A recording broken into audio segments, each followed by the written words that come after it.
político y también ex rector del Consejo Nacional Electoral. Hemos revisado en la historia de la humanidad el daño que han hecho las sanciones a los ciudadanos, a la población, pero no logran su objetivo de ese cambio de gobierno. Incluso un informe del Congreso de Estados Unidos sostenía argumentos de congresistas demócratas que decían que lo que ha hecho este tipo de medidas es aumentar la migración. Otro de los temas en los cuales ellos tienen que trabajar y de cara también a sus elecciones de 2024. Atornillar a las dictaduras o a los gobiernos autoritarios. Y al final vemos que los gobiernos se mantienen en el poder eternamente, sin mayor cambio de gestión de gobierno, que en realidad es lo que en primer lugar buscan, ¿no? Eso por este lado. Estábamos hablando de los intereses que puede tener Estados Unidos en levantar o no las sanciones, ya que dada la coyuntura geopolítica, incluso esto podría no favorecerles, digamos, en medio de la dinámica actual. Ahora bien, por parte del gobierno de Venezuela también se han buscado nuevas alianzas con otros países, con Rusia, con China, con Emiratos Árabes Unidos, Argelia. Hemos visto las giras del presidente Nicolás Maduro, su participación en la cumbre de los BRICS. Se ha dicho que un nuevo mundo multipolar ha llegado, la dinámica y las alianzas entre Rusia y China avanzan mientras que Estados Unidos parece perder su poder hegemónico, y lo que ha hecho sus recientes políticas es justamente acercar a estos países sobre los que ellos buscaban, digamos, controlar, sancionar o decir que no son democráticos, y a través de estos mecanismos buscar castigarlos. Pero esto se ha revertido. Incluso Rusia ha crecido en sus indicadores económicos. Entonces uno se pregunta qué está pasando, ¿no?, con este tipo de análisis en cuanto a las políticas estadounidenses respecto al tema de las sanciones. Mira, Estados Unidos hacia América Latina ha tenido una política muy errática históricamente. Se habla solamente de dos momentos estelares en esas relaciones. La política del buen vecino que impuso Franklin Delano Roosevelt en el tiempo anterior a la Segunda Guerra Mundial, ya sabiendo que podía venir una situación bélica que involucrara a los Estados Unidos y donde necesitaba al continente en solidaridad con él. Y la política que se quedó a medio andar del presidente Kennedy, llamada Alianza para el Progreso, que buscaba fortalecer las democracias incluso en el contexto de la lucha contra la amenaza comunista de ese momento. Pero Estados Unidos ha tenido una visión muy errática de América Latina, que ha hecho, digamos, por ejemplo, China se le ha metido en todo el vecindario, porque China hoy en día es una potencia económica de las dimensiones de Estados Unidos, incluso con una reformulación, porque la gente sigue hablando del comunismo chino.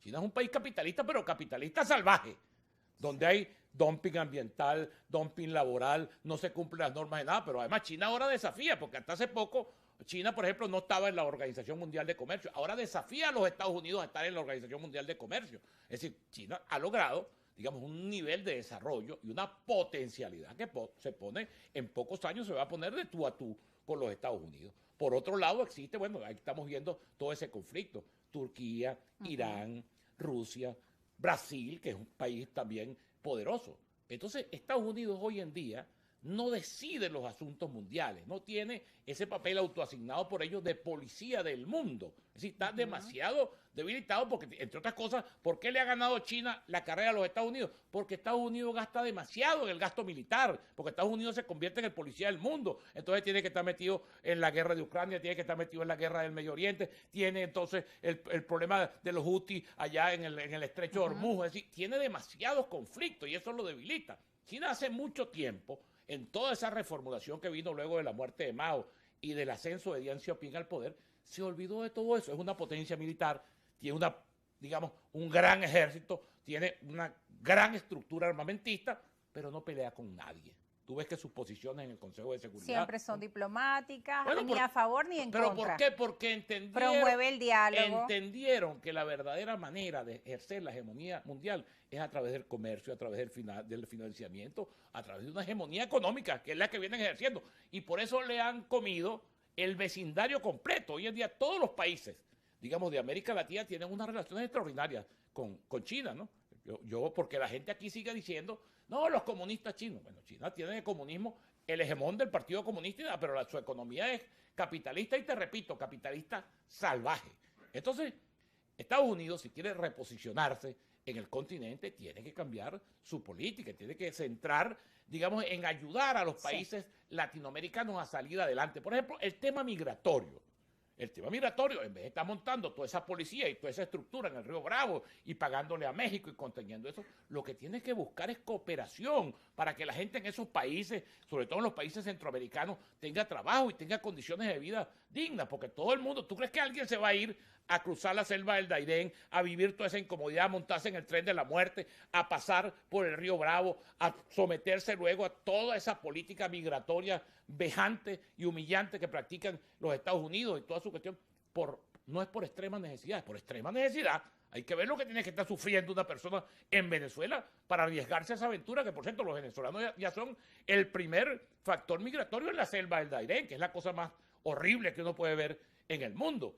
Ahora, eso tiene un responsable fundamental, que es el gobierno, que ha llevado la economía del país, digamos, a una situación ruinosa de la que pareciera tampoco tener interés, porque entonces viene el debate. Sí. ¿Les conviene o no les conviene que la economía se arregle? Porque la idea es que mientras más pobre, esa fue generalmente la teoría de los comunistas, mientras más pobre esté la gente, más depende del Estado, más sometida está. El control social y el control sobre todo por la vía de la papa, vamos a decirlo en criollo, ¿no? Solo que ya en un proceso, pues como el que estamos viviendo, también vamos a un proceso electoral y la gente quiere soluciones, el tema del salario. De dos expresiones, una de Giordani hace mucho tiempo, que y con esta nos vamos a la pausa. Que si la gente salía, que el problema era que el chavismo no podía sacar a la gente de la pobreza, porque si la gente ascendía a la condición de clase media, dejaba de ser chavista.